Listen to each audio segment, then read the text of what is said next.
కోరికతోనైనా చెయ్యవచ్చు. ఆయన పరబ్రహ్మస్వరూపుడై అనుగ్రహించేస్తాడు. ఎందుకంటే అలా యోగమునందు నిలబడగలిగిన ప్రజ్ఞాశాలి కనుక. శ్రీరామాయణంలో ఒక చమత్కారం ఉంది. దాని పేరే రామాయణము. రాముడితో మిగిలిన వ్యక్తులందరూ నడుస్తారు. అసలు రాముడు కనిపించని కాండ ఉండదు సుందరకాండ వినా. సుందరకాండలో రాముడు కనపడకపోయినా రామ కథ 1కి 10 మార్లు చెప్పబడుతుంది. అటువంటి రామచంద్రమూర్తి వలన ఉపకారము కాని ప్రత్యుపకారము కాని పొందనివాడు రామాయణమునందు లేడు.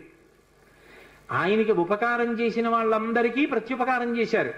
ఒకవేళ ఉపకారం చేయకపోయినా ఉపకారం చేశారు. కానీ ఆయన ఉపకారాన్ని పొంది కూడా ప్రత్యుపకారం నేను చెయ్యలేను అని చెప్పింది ఎవరితో అంటే ఒక్క హనుమతోని చెప్పారు. రామాయణ పరిసమాప్తి సమయంలో హనుమని దగ్గరికి పిలిచి గట్టిగా కౌగిలించుకుని ఒక మాట అన్నారు. మదంగే జీర్ణతాం యాతు యత్పయోపకృతం కపేహి నరహ ప్రత్యుపకారాణం అపత్సాయ అతిపత్రతాం అన్నారు. హనుమా, నువ్వు చేసిన ఉపకారము నా శరీరమునందు జీర్ణమైపోవుగాక. ఎందుకని? నువ్వు నాకు చేసిన ఉపకారానికి నీకు ప్రత్యుపకారం చెయ్యడం ఇక సాధ్యం కాదు. నేను కష్టంలో ఉంటే నువ్వు నా భార్య యొక్క జాడ కనిపెట్టావు.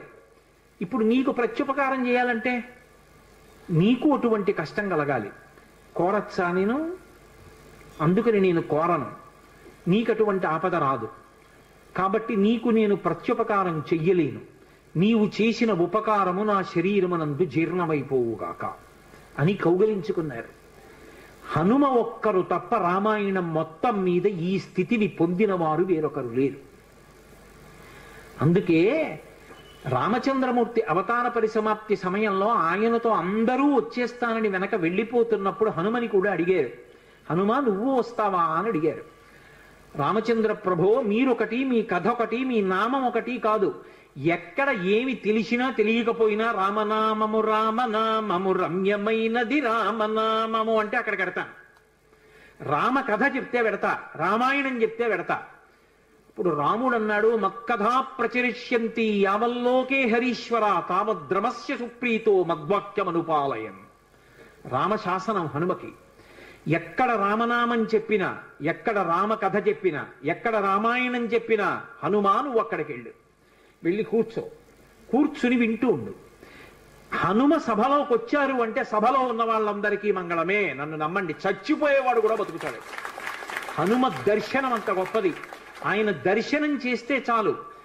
నిన్నను మీతో చెప్పా, సంధ్యాకాల దర్శనంతో సమానం. ఉపద్రవాలు కూడా తొలగిపోతాయి. అంత శక్తివంతం హనుమద్ దర్శనం అంటే. అటువంటి హనుమ సభలోకి ప్రవేశిస్తారు. ప్రవేశించి అనుగ్రహిస్తారు. ఎందుకని అంటే పైన రామశాసనం ఉంది. ఇదే మహానుభావుడు తులసీదాస్ గారి జీవితంలో జరిగింది.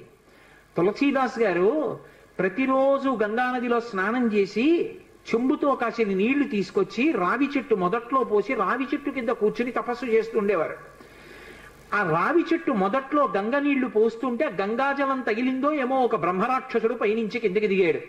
బ్రహ్మరాక్షసుడు అంటే ఎవరు అనుకుంటారేమో, వేదం చదువుకుని కూడా దొంగతనాలు లాంటివి చేసి బ్రతికిన వాళ్ళు బ్రహ్మరాక్షసులు అవుతారు. పతంజలి చరిత్రలో చెప్తారు. కాబట్టి అటువంటి బ్రహ్మరాక్షసుడు క్రిందకి దిగి అన్నాడు, నువ్వు నాకు మహోపకారం చేశావు. ఎప్పటి నుంచో ఈ చెట్టు మీద పడున్నాను.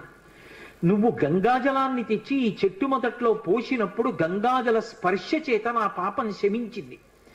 నేను సాధారణ రూపాన్ని పొందాను. నీకు నేను ప్రత్యుపకారం చెయ్యాలనుకుంటున్నాను. నీవు రామదర్శనం కోసం పరితపిస్తున్నావు. నీకు రామదర్శనం కావాలి అంటే చేయించగలిగిన వారు హనుమ ఒక్కరే. హనుమ రోజు వస్తుంటారు. ఎక్కడికి వస్తారో తెలుసా? ఎక్కడెక్కడ రామనామం జరుగుతుందో, ఎక్కడెక్కడ రామనామం ప్రస్తావనకు వస్తుందో, ఎక్కడెక్కడ రామ కథ చెప్పబడుతుందో అక్కడ ఉంటారు. కాశీలో హనుమాన్ ఘాట్లో ఒక వ్యక్తి రోజు రామాయణం చెప్తున్నాడు. అక్కడికి వచ్చి కూర్చుంటారు. ఎలా గుర్తుపడతావో తెలుసా? అందరికన్నా ముందు సభలోకి వస్తారు. అందరికన్నా ఆఖరణ కళ్ళ నీళ్ల పెట్టుకుని ఒక్కడు తలదించుకుని నడిచి వెళ్ళిపోతూ ఉంటాడు. నువ్వు గుర్తుపట్టి వెంట వెళ్ళు అన్నారు. అప్పుడు ఆ రూపంలో వెళ్ళారు. అన్ని వేళలా అలా వెళ్ళరు, ఏ రూపంలోనైనా పెడతారాయన. కాబట్టి తులసీదాస్ గారు హనుమాన్ ఘాట్కి వెళ్ళి కూర్చున్నారు. అందరికన్నా ముందు ఒక వ్యక్తి వచ్చాడు రామాయణం వినడానికి. అందరూ వెళ్ళిపోయిన తర్వాత తల ఉంచుకుని కన్నులమ్మట నీరు కారుతుండగా వెడుతున్నాడు. తులసీదాస్ గారు ఆయన వెంటపడ్డారు. ఆ వ్యక్తి కనిపెట్టాడు, ఎవరో నన్ను వెంబడిస్తున్నారని. ఆయన హనుమ, ఆ ముందు వెడుతున్నవారు. వెనక్కి తిరిగి గద్దించారు, ఎందుకు నా వెంట వస్తున్నావు, ఆగక్కడ. కాదు, నాకు రామదర్శనం కావాలి, నీ వల్లే జరగాలి. వెళ్ళి కాళ్ళ మీద పడ్డారు. కాళ్ళ మీద పడితే ఆయన ఒక స్థలాన్ని చెప్పారు, అక్కడ కూర్చుని నువ్వు జపం చెయ్యి, తపస్సు చెయ్యి, నీకు రామదర్శనం అవుతుందన్నారు. తులసీదాస్ గారు కూర్చుని తపస్సు చేస్తున్నారు. తపస్సు చేస్తుంటే రామలక్ష్మణులు ఇద్దరూ రాజకుమారుల రూపంలో గుర్రాల మీద వచ్చారు. వచ్చి గుర్రాలు దిగి అరుగు మీద సేద తీరారు. ఎవరో రాజకుమారులని తులసీదాస్ గారు ఊరుకున్నారు. వాళ్ళిద్దరూ గుర్రం ఎక్కి వెళ్ళిపోయారు. హనుమ వచ్చారు, రామలక్ష్మణులు వచ్చారు, గుర్తుపట్టావా అన్నారు. ఎప్పుడు వచ్చారు అన్నారు. అయ్యో, ఇద్దరు రాజకుమారుల వేషంలో వచ్చారయా, నువ్వు గుర్తుపట్టలేదు, వెళ్ళిపోయారన్నారు. ఎంతో బాధపడ్డారు. మళ్ళీ సాధన చెయ్యి అన్నారు. మళ్ళీ సాధన మొదలుపెట్టారు. మళ్ళీ సాధన మొదలు పెడితే కొన్నాళ్ళు అయిపోయిన తర్వాత చిన్న పిల్లవాడి రూపంలో రాముడు వచ్చాడు. గంధం తీస్తున్నారు తులసీదాస్ గారు రామచంద్రమూర్తికి అనులేపనం చేయడానికి. చిన్న పిల్లవాడి రూపంలో వచ్చి తాతా తాతా నాకు గంధం ఇస్తావా అని అడిగాడు. ఇది రాముడి కోసం రా, పో అన్నారు తులసీదాస్ గారు. మళ్ళీ పొమ్మంటున్నాడు రా రాముడు వస్తే అని హనుమ వెంటనే పంజరంలో చిలక రూపంలో వచ్చి పాట పాడాడు. రాముడు బాలుడి రూపంలో వచ్చి తులసీదాస్ గారిని గంధం అడుగుతున్నాడు, గుర్తించలేని తులసీదాసు వెళ్ళిపోమ్మంటున్నాడు అని. అది విన్నటువంటి తులసీదాస్ గారు వెంటనే పిల్లవాడి కాళ్ళు పట్టుకుని పిల్లవాడి కాళ్ళ మీద పడ్డారు. పడగానే రామచంద్రమూర్తిగా దర్శనమిచ్చారు. దర్శనమిచ్చి, తులసీదాస్, నా పేరు మీద నువ్వు రామాయణాన్ని, దక్షిణ దేశంలో వాల్మీకి రామాయణం, దక్షిణ దేశం ఎక్కడైనా వాల్మీకి రామాయణం, కానీ నువ్వు ఇప్పుడు రామచరితమానస్ అన్న పేరు మీద రామాయణాన్ని రచించు.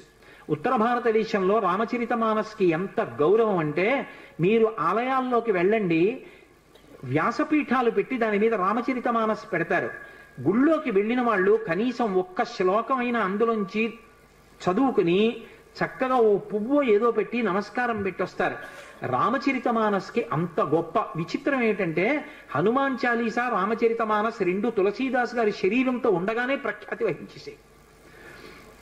అటువంటి తులసీదాస్ గారు ఎప్పుడూ రామనామం చెప్తుండేవారు. ఒకప్పుడు తులసీదాస్ గారు గంగ ఒడ్డున నిలబడి ఉన్నారు. ఒక ఆవిడ గబగబా వచ్చి ఆయన కాళ్ళ మీద పడి నమస్కారం చేసింది. ఎప్పుడూ అలవాటు మీద తులసీదాస్ గారు దీర్ఘసుమంగళీభవ అన్నారు. అయ్యా, నన్ను దీర్ఘసుమంగళీభవ అంటున్నారు, నా భర్త మరణించాడు, అదిగో చితి మీద పడుకోబెడుతున్నారు దహన సంస్కారానికి, మీ నోట వంట వచ్చిన మాట అబద్ధం కాకూడదు అందావిడ. నా నోట రావడం ఏమిటమ్మా, రాముడు పలికించాడు. ఆయన వెంటనే అక్కడికి వెళ్ళి ఆ కమండలంలో నీళ్లు తీసి ఆ శవం మీద చల్లి రామనామం చెప్పారు. చటుక్కున లేచి కూర్చున్నాడు. ఇది చూశారు పాదుషా యొక్క గూఢచారులు ఆ గంగా తీరంలో తిరుగుతూ. తులసీదాస్ గారి దగ్గర రకరకాలైనటువంటి విన్యాసాలు ఉన్నాయి, ఆయన ఏవైనా చెయ్యగలడని పాదుషాకి చెప్పారు. పాదుషా తులసీదాస్ని పిలిపించారు. పిలిపించి, నువ్వేమిటో చచ్చిపోయిన వాడిని బతికించావుట, ఏవి కొన్నటువంటి వింత చేష్టితములు చెయ్యన్నారు. తులసీదాస్ గారు అన్నాడు, వింత చేష్టితములు చేయడానికి నేను గారడీవాణ్ణా? కాదు, రాముడు నన్ను పనిముట్టుగా అనుగ్రహించాడు, అది రామానుగ్రహం అన్నాడు. అంటే నేను చెప్పిన మాట పాటించట్లేదు కాబట్టి కొరడాలతో కొట్టండి అన్నాడు. అంటే అప్పుడు హనుమాన్ చాలీసా చేశారు తులసీదాస్ గారు.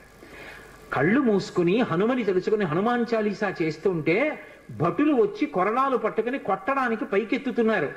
ఆశ్చర్యం ఏమిటంటే ఆ రోజున పాదుషా కోట అంతఃపురం అంతటా పెద్ద పెద్ద కోతులు వచ్చి ప్రతి సైనికుడి చెయ్యి పట్టుకున్నాయి కదలకుండా. పాదుషా భయపడిపోయి సింహాసనం దిగి కిందకొచ్చి తులసీదాస్ గారి కాళ్ళ మీద పడ్డాడు. అప్పుడు ఖచ్చితంగా పూర్తయిపోయింది హనుమాన్ చాలీసా. ఆ తులసీదాస్ గారి చదివినప్పుడు అన్ని కోతుల రూపంలో వచ్చి ఎదురుగుండా హనుమ నిలబడి కాపాడారు తులసీదాస్ గారిని. అందుకే అప్పటికీ ఇప్పటికీ ఎప్పటికీ కూడా హనుమాన్ చాలీసాకి అంత శక్తి. తులసీదాస్ గారు ఎప్పుడు మాట్లాడుతూ ఉండేవారు స్వామి హనుమతోటి. రామాయణ రచన చేసేటప్పుడు, రామచరితమానస్ రాసేటప్పుడు ఏ ఏ ఘట్టం దగ్గరికి వచ్చేటప్పుడు ఆయా ఘట్టం దగ్గర మళ్ళీ హనుమకి చదివి వినిపిస్తూ ఉండేవారు. హనుమ అంతా చదివి సరేనంటుండేవారు. అబ్బో, ఎన్ని చమత్కారాలు, వాళ్ళిద్దరి మధ్యలో ఎన్ని విశేషాలు జరిగాయో తులసీదాస్ గారికి హనుమకి. అంతటి గొప్ప అనుబంధం. అందుకే హనుమ గురించి తులసీదాస్ గారు ఏవి చెప్పారో అవన్నీ కూడా అద్భుతమైనటువంటి విషయాలు. రామచరితమానస్ అంత గొప్ప గ్రంథం. తులసీదాస్ గారిని అనుగ్రహించారు. మహానుభావుడు స్వామి హనుమ అనేకమైనటువంటి అవతారాల్లో ఈ లోకంలో వచ్చి ఎందరినో అనుగ్రహించారు. వారు వచ్చినటువంటి అవతారములు ఎన్నో ఉన్నాయి.